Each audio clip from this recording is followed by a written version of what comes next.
Welcome to At the Cottage with me, Chef D. This year we teamed up with Gypsy Wind Coaches, Tourism Ontario, and we're keeping it local. Today we're at Hockley Valley in Mono, near Orangeville, in the garden, at the winery, and cooking up pizza. Did I mention a cheese cave? Let's do this.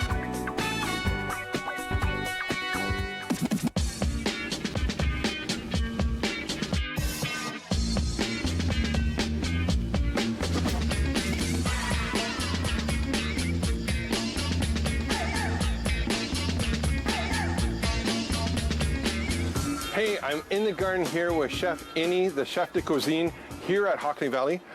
Brother, this is heaven. It is actually, I call it as chef's dream paradise. Like, this is fantastic. You have the gardens, which is just out in front of us. This garden here is more to your right, is the garden for that you give back to the community, right? This is for the food bank? We grow a lot of stuff for the Orangeville Food Bank, which we do every year, and we started that initiative, and it's such an amazing thing to give back to the community. And then on my left is you have all that you can come out and pick and do that, right? Yeah, absolutely. We are all-season resort, and in the summertime, this is the best thing to do. You come harvest. All our chefs and cooks are bound to come down, spend an hour, and harvest. Okay, so if this isn't working out, the TV thing, I might come and help you out a couple times. Okay, that would be amazing, actually. Speaking of that, staffing here, because you're not right close to the city. I know Orangeville is about 15 minutes away. Now, do you have people actually come from the city, like down in Brampton, Toronto area, to come up and work with you? Absolutely. So it has always been a tough ask to get staffing levels up here, but at the end of the day, when people come here for interviews and they see all this and they want to do certain things like this in their life and they want to do scratch cooking, they want to stick down. So we have a lot of staff who comes from Toronto, Brampton, Newmarket, so which is good. Nice. Now, not only on part of this property, you have the winery, right? And you just got awarded with the best winery in Ontario last year? Yes, that was last year in 2019 for us. And it's a proud moment because a lot of people thought that we won't be able to do wines up here. And then when this was started, Mr. Mario Adamo actually proved it wrong. And now we do so many wines up there, which I will be taking you up there for tour and tasting. It's just amazing. Yeah. Sorry. Yeah, it's just amazing. We have some beautiful food up there. We do a lot of in-house made charcuterie up there. And if you like everything, you can just buy some stuff and take it home. Which is even better, right? So not only can they come and stay at the resort, but you can make this a day trip, right? Yeah. Come in, take a tour of the property. If you want to play a round of golf, you can. I forgot to bring my golf clubs, but you can do that. You can also go up to the winery, like as you mentioned that. Okay, you also have a cheese cave and a meat cave in the hotel. That is something we are very proud of. The cheese cave, the curator for that is the Cheese Boutique Toronto chef Ephraim Pristine. Oh, I know him well. Everybody knows him. He's such a fantastic chef, and he chooses all the cheeses for us. And the meat is something which we say it's our pride. We make it in-house. We do prosciutto, capicolo, sopressata, bresaola, cocciutorino, cocciatore. There's so many different kind of meats. I can just go on. You could have been an Italian, I wish I was, but I'm not. It's funny you say that. And the viewers know how much I love Italian food. And I think Italian food is one of those cuisines that just brings you to the table. Absolutely. And having laughs and sharing stories and everything. And truly, when it boils down to it, that's what we're here for, right? Oh yeah, absolutely we are. So, last question. Yep. Michelin rated. You've worked in Michelin-rated restaurants in France, and home is India, right? Yes, home is India. I started my career and my job back home. So what brought you to Canada? Like, was it work? Was it So I did start my career a long time back, and with my education degree and my master's, and I kept working my way up with different companies. And then there was a point where I said, you know what, I want to take a break. I want to study some more. Yep. What about Canada? Okay. Came down here, such a beautiful country. I went to Georgian College. I graduated from there, and then I got the opportunity to go to France and worked in Strasbourg in a Michelin star. Came back here, and I said, I love this place. You know what? Nothing like Canada. So I went up north which was in Muskoka, Bigman Island Golf Club. And then I came here, and my journey started here in 2013. I have never looked back. And sous chef in the restaurant, and now you're the chef de cuisine. Yeah, I started in 2013 as a sous chef in Cabin, which is our signature restaurant. And that day I said, you know what? I want to own this place. I want to be the chef of this place. This is my business. I love it. I love it. I love it. Okay, we're in the garden. Yep. You offer pizzas 3 days a week, right? Friday, Saturday, Sunday, Friday, right? Saturday, and Sunday, 12 to 5. Okay, so you're starting off with a dough. Yep. So there's 2 ways you can do it, of course. What we're going to do is we're going to do scratch, which is the dough. We have it ready. It's proofed. We're going to roll it out. Or you can roll it out, par bake them, and put it in the oven with desired, toppings and everything. So now, when you're making the dough for your pizza, now is it the one that you use a little bit of yeast and cold water and let it ferment for 24 hours? Yeah. We have different recipes. For the garden, we use the dry yeast recipe, and in Cabin, we use the fresh yeast recipe. Okay. So, which works both ways. Again, as we spoke about before, that cornmeal, you can add polenta to do it. We do it with flour. So that is one really cool thing that everybody has at home, right? And you just mentioned something, because this is really cool. Fresh yeast versus dry yeast. What's the difference so the viewer will know? Dry yeast, again, if you don't like that yeasty flavor, you want to use the fresh yeast. The fresh yeast doesn't have a big shelf life, unless you store it in your freezer. If you're storing it in the fridge, you want to make sure that you want to use it off very quick. Dry yeast has a longer shelf life. If you're stuck somewhere, as we all were for the longest time, that's when your dry yeast comes in place and you can keep using it, right? Perfect. So you're going to get started on your dough. As you mentioned earlier, you can do the dough as chefs doing it, or you can actually bake it ahead of time, take it up to the cottage, put it in the freezer. Again, you don't want to spend a lot of time in the kitchen. You want to be out enjoying the garden, golfing, skiing, wherever you want to go. And I'm going to get started on our bacon and caramelized onions. Chef also has a beautiful wood grill, which is right behind me. And we have a fry pan just getting ready. I have some great Nutrifarms bacon. I picked a couple onions. Shh, don't tell Chef. I was in the garden. I picked some onions. We're going to chop that up and get going. Now the tomato sauce. Now you're using Italian tomatoes? Yes, we are. The San Marzanos, which is, I think, everybody's love for Italian sauces. Yeah. And fresh basil, as we spoke about, we have some fresh basil in our garden, garlic from the garden, onions, also coming out of the garden, right? So, and then I roasted off some garlic here for us in the pizza oven. Now your pizza oven, again, brick, you use it 3 days a week, so you're always, have it going and it's hot. And if you close it off today, tomorrow you could come back in the morning and it's going to be 300 absolutely. degrees. It will be still there because it will still have some ashes and a little bit of coal in there to keep it hot. And once you come in, you just want to make sure you have dry wood. And you put it in, and here you go. Off to a good start. Okay. And we're going to make 3 pizzas today, right? Yeah, absolutely. We're going to make some Italian pizzas and one of your favorites. Okay, perfect. When we come back, that's what we'll be doing.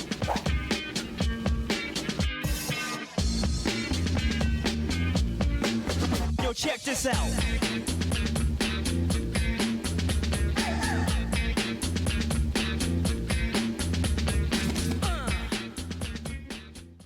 Growing up, I just felt this hatred for myself, and I stopped planning for the future because I didn't think I had one.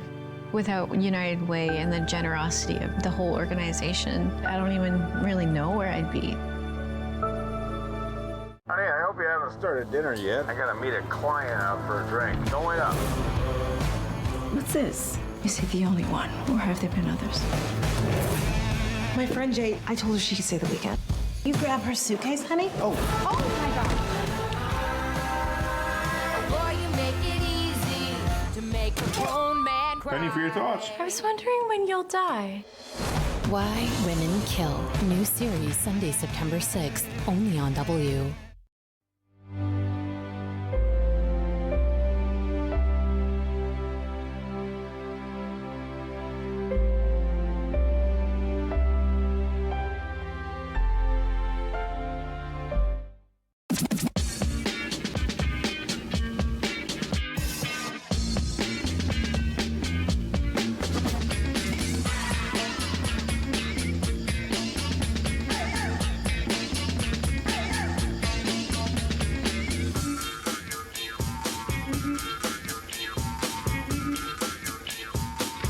So chef has already made a beautiful margherita pizza.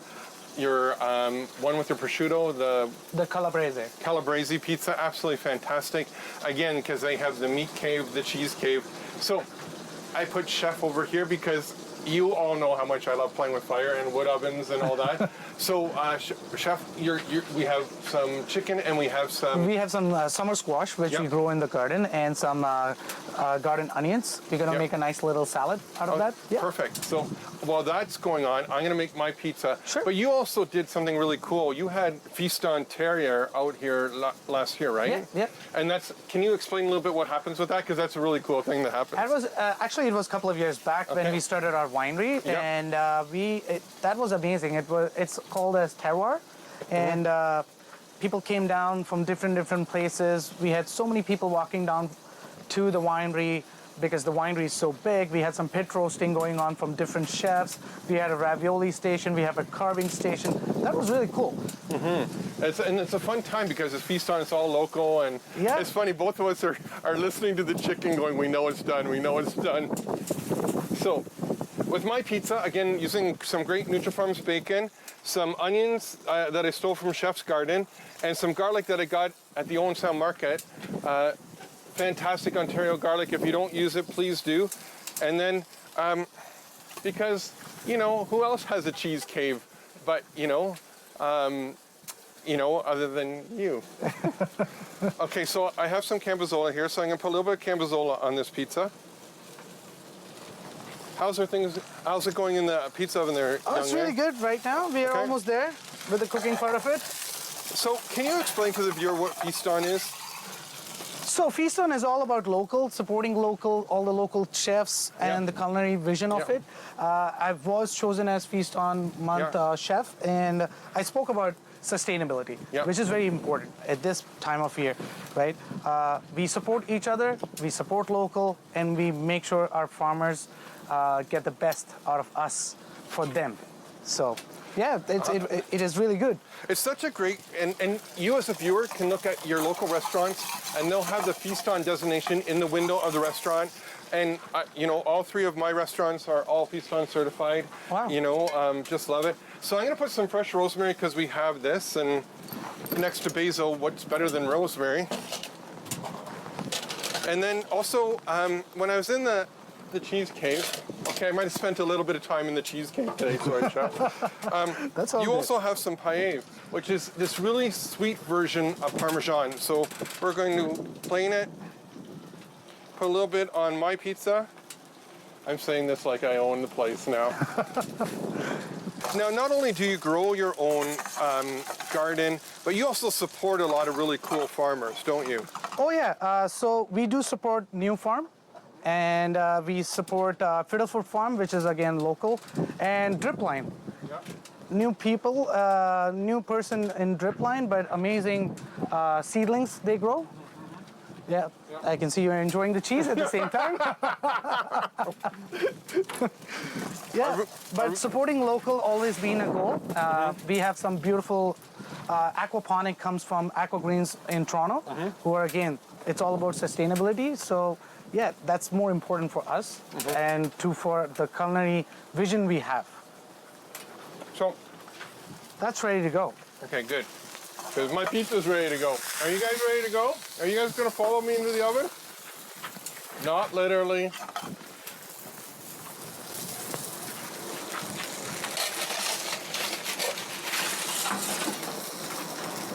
Speak softly and carry a big paddle is my new words to live by. So we have some greens that you have. We have some fresh arugula. Yep. We're going to put on the plate. Now, you have, okay, explain to me again, you get your own olive oil in? Yeah, we get it from Calabrese, and we bottle it here. So how many liters of olive oil would you bring in? That's a good question. We go through a lot. So I will say approximately almost close to 500 liters, which is a good volume. It's going to be $4.99 after today. Yeah, And you can't see, but we have sous chef behind the camera.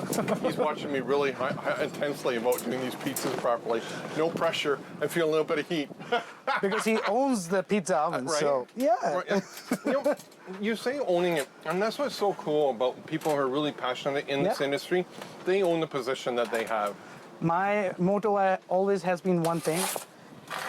Wherever you work, if you don't own that business, I don't think you can sustain in that business. Because Right. you need, whoever you're working for, you need to think that you are the owner, you are the one who's putting all the money in it. It's your own. That's where the passion and the love comes out from, Right. and that's what we believe in, and that's why I always have said this. We are not employees here, we are family. And it. you joined the family today. Yes! My pizza's like literally 30 seconds away, and that's not a kitchen 30 seconds. Yes, chef, I'll have it. It's going to be a perfect looking pizza. I'll tell you that right now. There's something just being outside here in the garden with you, just being able to do this. This is absolutely fantastic. I feel these are tough times for a lot of people. Yep. And when you get to go to a place where you can socially distance and you have no panic button and it's away from the city, which is the best part about it, and you can just relax in the amount of space we have. Wow. My Hey. sous chef is going to have a lot of... I'll just bring that out. How's that looking there, chef? Whew. Wow, that's beautiful. Okay, I'll cut a piece. I'm going to try your calabrese. You're going Beautiful. to try my pizza. Sure. And then I know you have to get back into the kitchen. Absolutely. Chef, I can't thank you enough for spending some time with us today. Thank you. Sharing your love, sharing your passion. This has been absolutely fantastic. Thank you so much yeah, from this- all of our family, and I wish you always the best, and hopefully we'll see you next time again. 100%. And I'm gonna lock my cheesecake.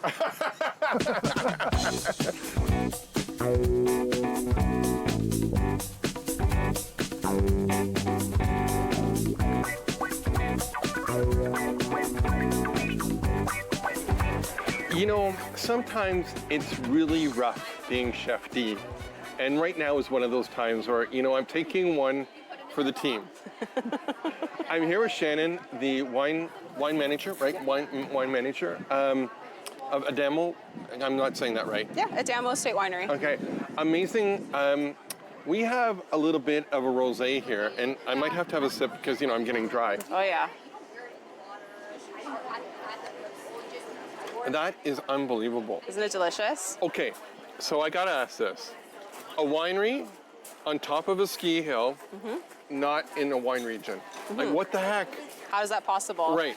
How did this all come about? Yeah, so it's very much the brainchild of Mario Adamo. Him and his wife, Nancy Adamo, at the time were owners of Hockley Valley Resort.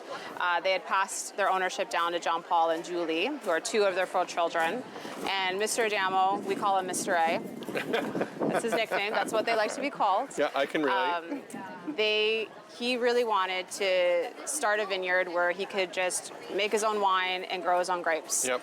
And essentially enjoy his retirement. Yeah, fruits of his labor, no pun Exactly, intended, right? no pun intended. Very much when him and his wife had purchased Hockley in 1985, people thought he was crazy for wanting to do so. And in the same time as well, people thought he was absolutely crazy starting a vineyard here in Mono. This isn't a wine region. No one's ever tried growing grapes here. Therefore, it cannot be possible.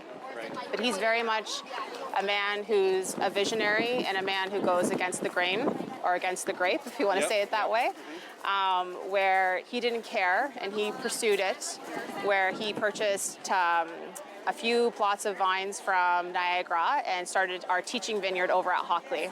And that's down in the bottom, right? Correct. So when you pull up into the property, it's just on the north side where you can see there's several rows of vines. Yep.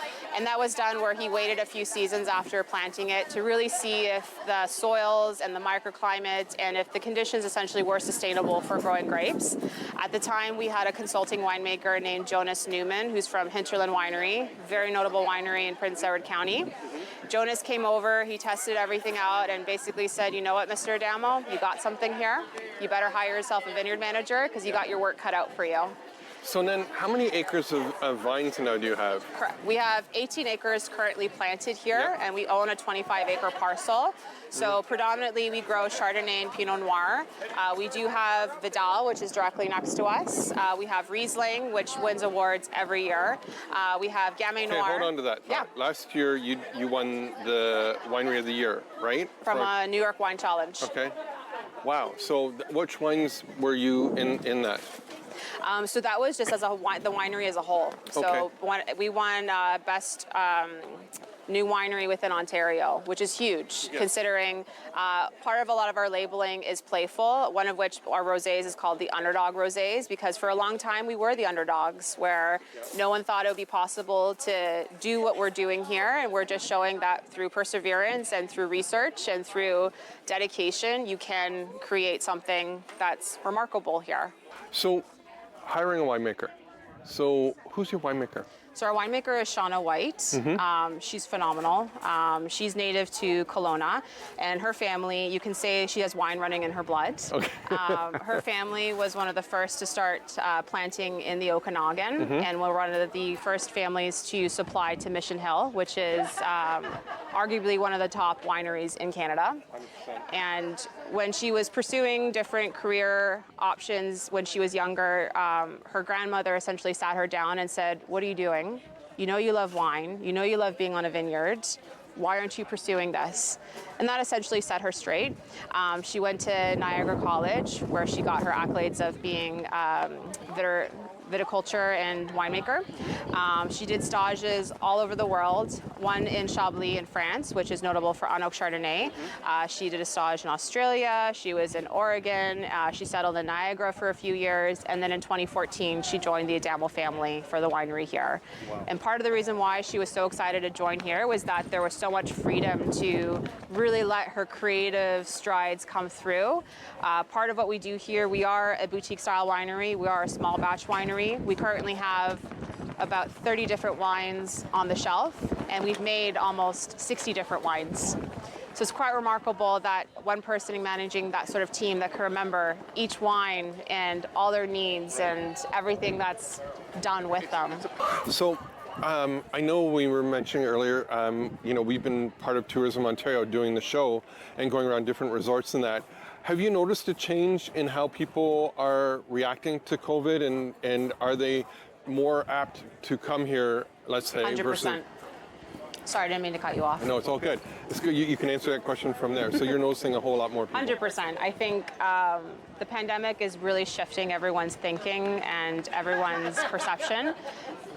Since for the most part, people are still unable or aren't necessarily comfortable leaving the province in order to get away, they're realizing that what you have in your backyard here, so to say, is so close and is so accessible, and you can still have that wonderful getaway experience and still be very close to wherever home is. So we're definitely seeing a surge where we ask people, how did you hear about us? Oftentimes we're advertised on Instagram, or a friend posts something online, or they're doing research and are totally shocked that there's a winery 45 minutes from Toronto and they don't have to trek all the way out to Niagara or all the way out to Prince Edward County. You can come right here, you can stay over at the resort, you get the full package essentially. That's really cool, really cool. I think it's time that we go for a little tour, don't you? Let's do it. Can I bring my wine glass? You sure can. Yes. So we're about to taste our tour of your great wines here. So excellent. Yeah, let's get started. Sure, we've picked a really special spot to conduct our tasting here. We're nestled by Block 1, which is also coined as Frank's Corner, and we also have a stunning view of our wedding ceremony site where we can host many a wedding here within our popular season. Frank's Corner here holds a special story. Frank was Mr. Adamo's best friend. When they were in their early 70s, they planted by hand the first 32 rows that you see here. Wow. Unfortunately, Frank did not live to see the success of the winery here as it is today. So part of the limestone that was excavated from the soils, we've carved into a plaque to commemorate his best friend and all the here's to work Frank. that he did. Here's to Frank. So what we're tasting first is our Legacy Pinot Blanc Pet Nat. Have you ever heard of a Pet Nat before? No, I have not. And I'd like to think of myself as one of the wine guys. So Pet Nat is the ancestral method of sparkling winemaking. It's short for Pétillant Naturel, which means natural sparkling in French. To put it simply, this is like a baby champagne. So what's happening is from when we pick the grapes to ferment and then finish fermentation in bottle and then release to put on the shelves, it's only a 3-month turnaround. So it's very quick.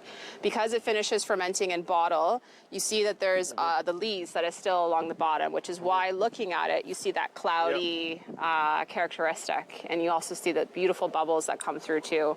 So this is just really a fun, invigorating, fresh, sparkling wine. You almost get like a brewer's smell to it, like Definitely. aroma. And then you get like the grapefruit to kind of finish, just that tartness of 100%. We love to introduce this wine when we have someone coming here and they say, well, I'm not really a wine drinker, I'm more of a beer drinker. We kind of compare this to like a sour rot beer almost. Next in our lineup is our Sauvignon, which is our unoaked Chardonnay. The label is really special. Sauvignon translates from Italian as dream, because it was Mr. Jamel's dream to start a vineyard here. And even mimicking on the label, you see the rolling hills, which mimics the landscape that we have here. These are grapes coming from the Loire Vineyard in Niagara-on-the-Lake. They're 25-plus-year-old vines, so there's lots of minerality and texture that comes through. 100%. You get a lot of tree fruit too, some apple and pear. This is definitely one of our most popular. Yeah, ripe pears right away. Yeah. It's sitting at about approximately 8 grams residual sugar per liter. So really, really crisp, clean, easy drinking. A nice little butter finish on your tongue right at the end there. What I love about this wine is that it has a great backbone acidity to it that just really lifts up the fruit and has its full expression that comes through.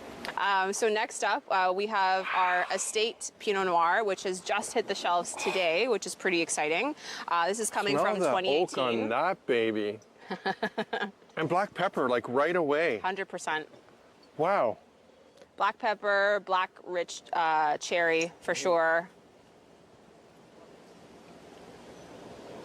You know, I sometimes have problems with Ontario Pinot Noirs being way too acidic, and you lose out some of the nuances of that. And we were mentioning off air that, you know, I do like Oregon Pinots. This is unbelievable. And then lastly of our roster is our Lep Embers Path Merlot. This is coming from 2017, which is relatively a cool, wet year. So you're getting a lot of those subtle nuances that are coming through with neutral oak aging as well. Typically our reds stay in barrel between 16 to 20 months. I like to compare this to a sipping wine. If you're, you know, sitting outside on the campfire, you just want something to kind of end the day right. Maybe have a cigar. No, I could see that, you know, if that's, you know, your pleasure of cigars, this is the wine that you want to have with it. For sure. You definitely get that leather tobacco and that ripe berry note that comes through too. Hey, thank you so. That's from the property, so that's a compliment. This has been absolutely fantastic. I can't thank you enough for opening my eyes to what you're doing here. And thank you so much. Tell Mr. A, you know, I'm sure glad he took that chance. Cheers. Cheers.